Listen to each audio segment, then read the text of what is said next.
Yeah, love to hear it. Lots of really interesting nominations coming through. It's been a really interesting year. The previous run in terms of what the type of movies are that are getting into all of these different categories. But do weigh in, Expresso Morning Show, SABC3. And now we're shining the spotlight on model, actor, presenter and voiceover artist Sean McCollet, who broke onto the modeling scene at the age of 21. And after many successful local and international runways, in 2019, he made his first TV debut as the host of SABC One's Instapreneurs. We had him on the show talking about it. The show garnered over 2.9 million viewers in its first season. And of course, it was no doubt that he would return as the host once again in 2020. That's last year. And he joins us via video call all the way from Joburg. Need to recharge my English data, right? All the way out in Jersey to chat to us about all of the exciting work he's been up to. Sean McCollet, good morning once again. Good morning once again. How are you guys doing? We're so good, and we're so glad that we have this opportunity to actually speak to you and just take us back all the way to where it began for you. I mean, before you got discovered as a model at the age of 21, what profession did you actually want to follow before making it big onto the model industry? I was skinny, lanky.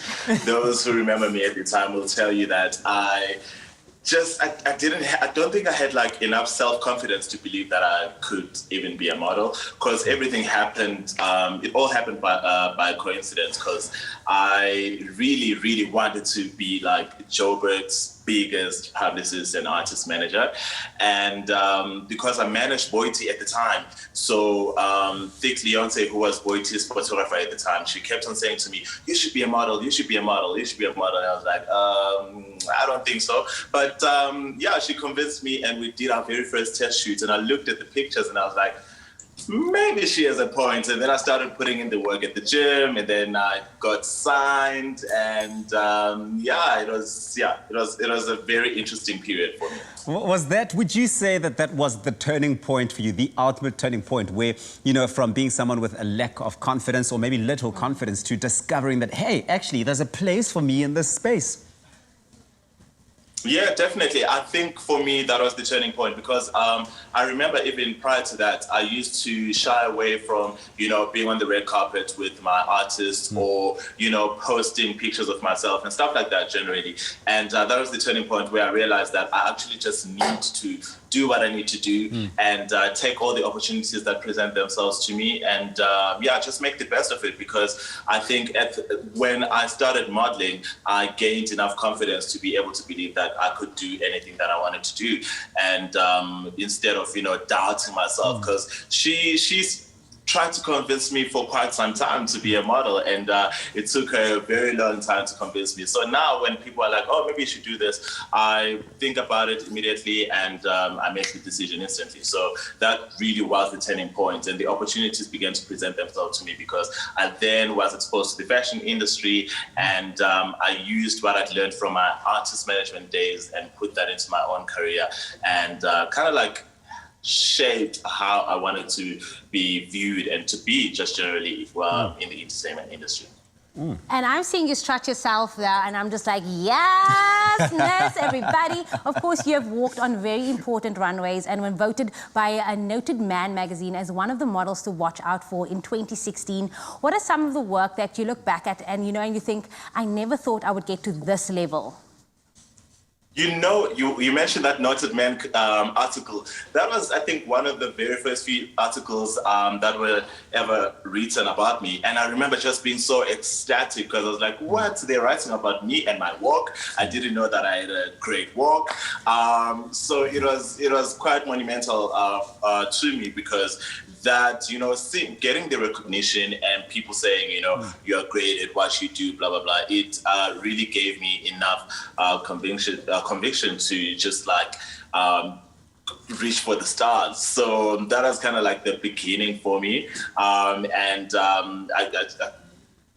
Then I think I decided to tell my agency that they could, you know, option me for stuff internationally. I don't know. I just got this confidence, and I really believed in myself, I think. And I just said, okay, now please send me overseas. Let's get signed, whether it be New York, London, or whatever it may be. And yeah, so I think that's when I also started doing my very first international runways at London Collection Man, and I did Graduate Fashion Week. And yeah, the rest, as they say, is history. This is When the such passport gets stamped. I mean, the passport's filling up. What a magnificent story and a journey that you've had. I mean, we've also just seen now on the screen that walk certainly is the type of walk to take one all the way across our shores. But then you got into TV. You made your first TV debut on SABC One's Instapreneurs. What's the show all about for anyone who doesn't know, and how did the opportunity of hosting that particular show present itself?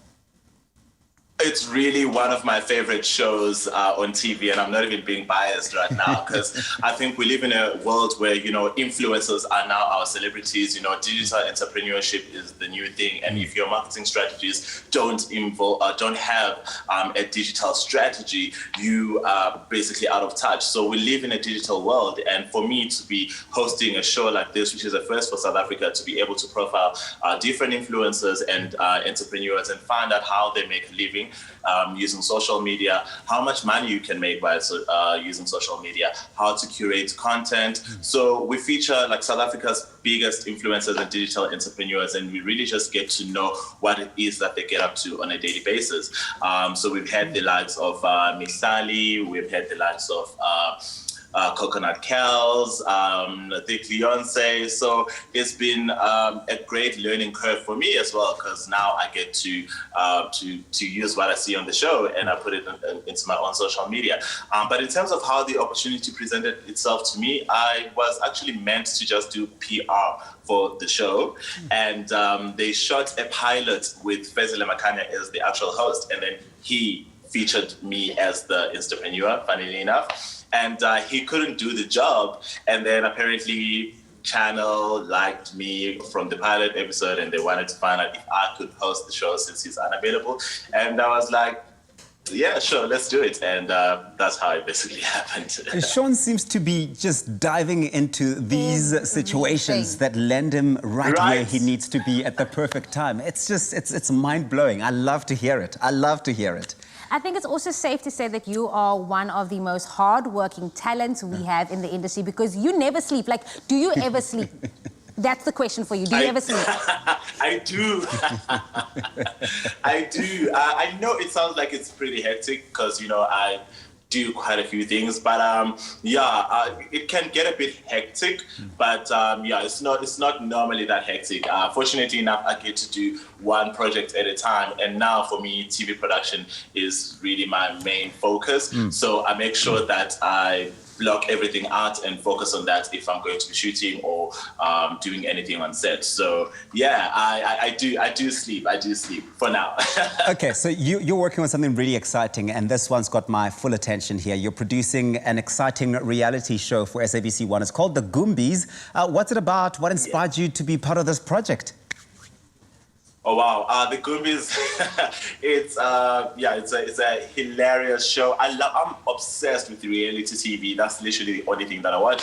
And when the opportunity presented itself to me to content produce the show, I just could not say no. So the show follows the life of polygamist Lucky Gumbi, who is based in Richards Bay. He's got 2 wives, Bayete and Nombuso, and we basically just follow them around and find out, you know, what it takes to be in a polygamous marriage, the challenges they face, you know, and how it all really works. Because for someone like me who is monogamous, I am just like, what the idea of marrying 2 women? How does that work? The household, you know, you have 3 different houses. The main house, the first wife's house, as well as the second one. So it's literally just a show that takes you right inside into the life of this polygamous family, and you get to see them, you know, traveling. You get to see them get into arguments sometimes. You just get to see the relationship dynamics in a polygamous